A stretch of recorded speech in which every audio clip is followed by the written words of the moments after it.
A chilling wind whispered through ancient lands, carrying a divine command that shattered a man's peace. Jonah, a prophet burdened by duty, found himself haunted by the very voice he had sworn to serve.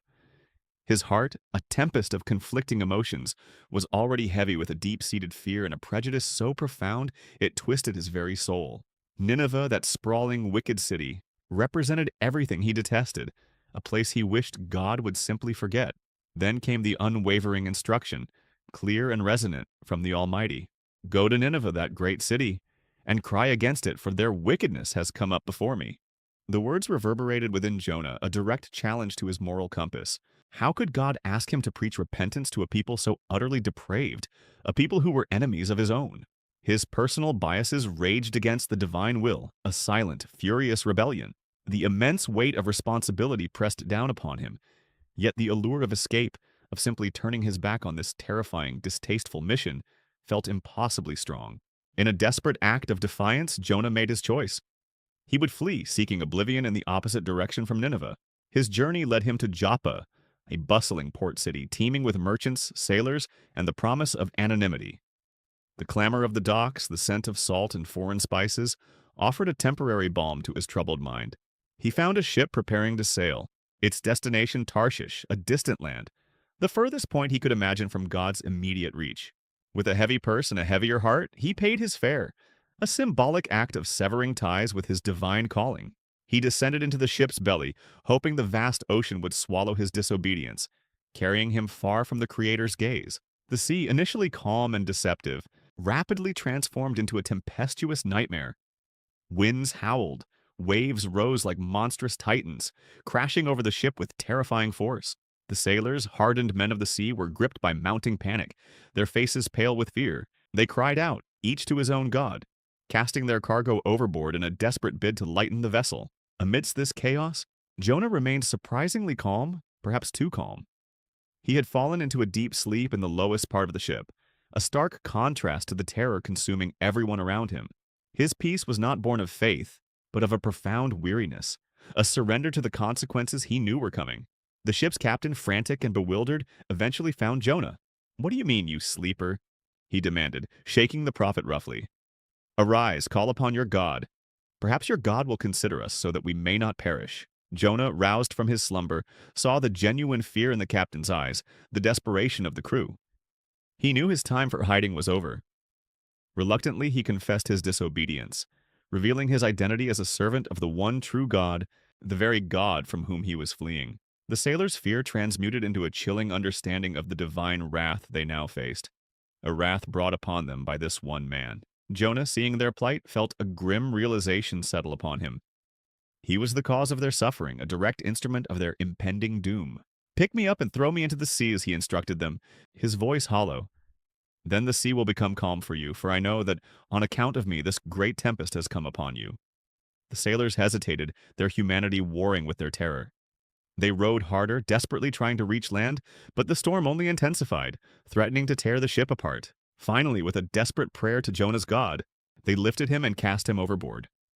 The vast, churning ocean swallowed Jonah whole, but beneath the waves, a monstrous shadow lurked, a preordained instrument of divine will, ready to fulfill its ancient purpose. Before we continue, subscribe to the channel and tell us in the comments where you are watching from. The vast, churning ocean swallowed Jonah whole, but beneath the waves, a monstrous shadow lurked, a preordained instrument of divine will, ready to fulfill its ancient purpose. In a horrifying, suffocating descent, Jonah found himself plunged into an unfathomable prison, the darkness of the great fish's belly. The world outside ceased to exist, replaced by the grim reality of his new living tomb. Cold and slimy, the internal environment pressed in on him, the rhythmic pulse of the Leviathan a constant, terrifying reminder of his impossible predicament. He was encased, swallowed, utterly alone in a biological abyss. Profound despair washed over Jonah, colder and deeper than the ocean itself. Stripped of all pride, all defiance, he realized the utter helplessness of his situation.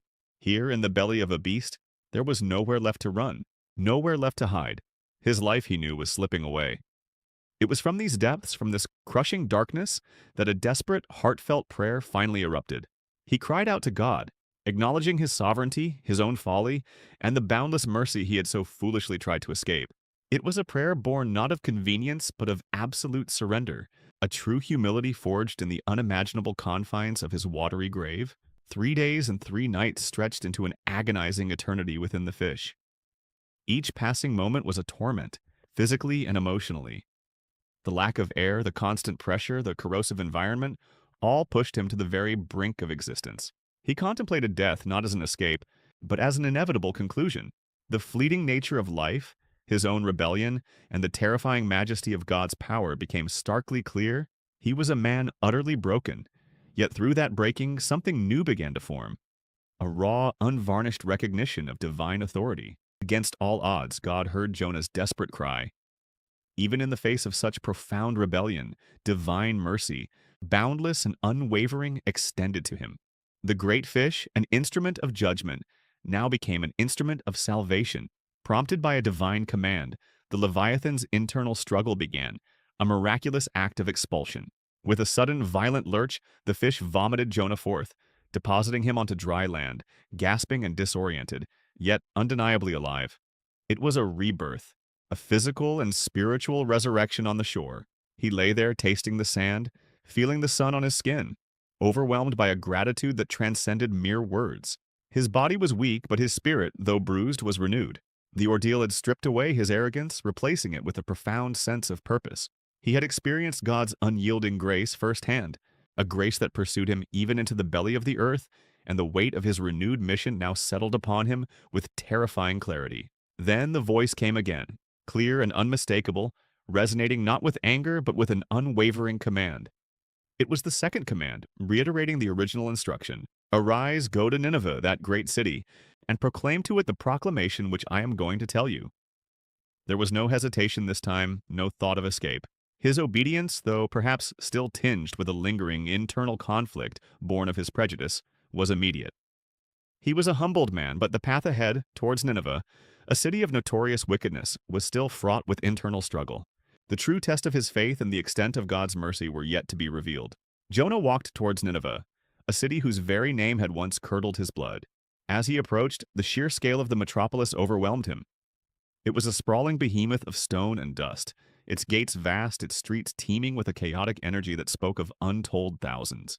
The air was thick with the clamor of commerce, the shouts of vendors, and the distant, unsettling hum of a civilization steeped in depravity.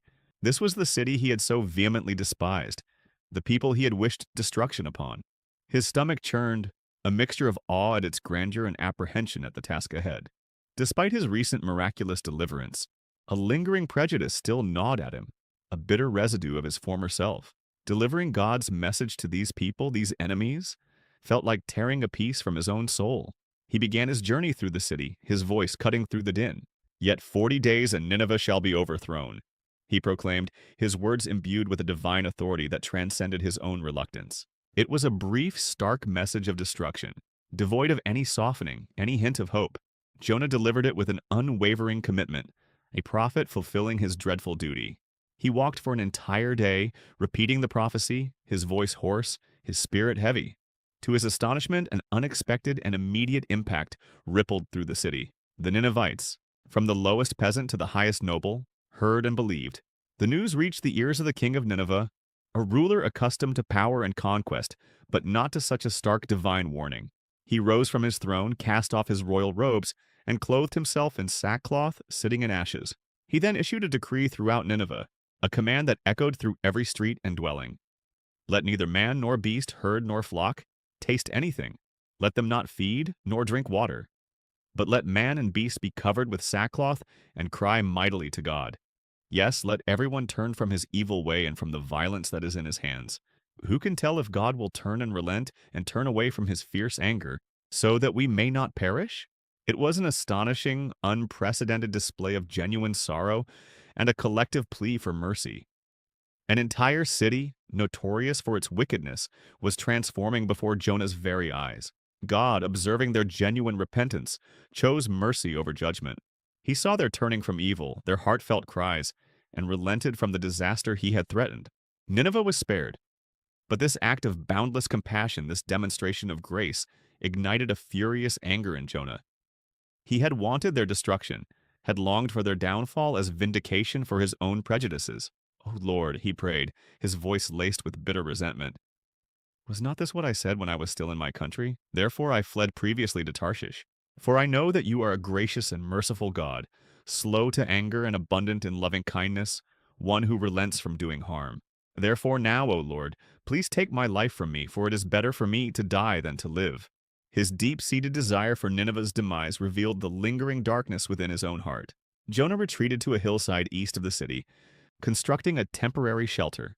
He sat there, simmering in his discontent, hoping against hope that God might still bring destruction upon Nineveh. In his infinite patience, God caused a fast-growing gourd to spring up, providing shade over Jonah's head, relieving him of his discomfort. For a brief period, Jonah found great happiness in the plant, a fleeting comfort amidst his internal turmoil. But his temporary joy was quickly shattered. The next morning, God sent a worm which attacked the gourd, causing it to wither and die. As the sun rose, beating down with scorching intensity, God sent a hot east wind. Jonah, stripped of his shade, felt the sun's oppressive heat, and he grew faint. He again wished for death, lamenting the loss of the plant. God then gently yet firmly rebuked him. "You have had pity on the gourd for which you have not labored, nor made it grow, which came up in a night and perished in a night. And should I not pity Nineveh, that great city, in which are more than 120,000 persons, who cannot discern between their right hand and their left, and much livestock?" Jonah sat in silent contemplation, humbled by God's infinite compassion. The lesson was stark, undeniable.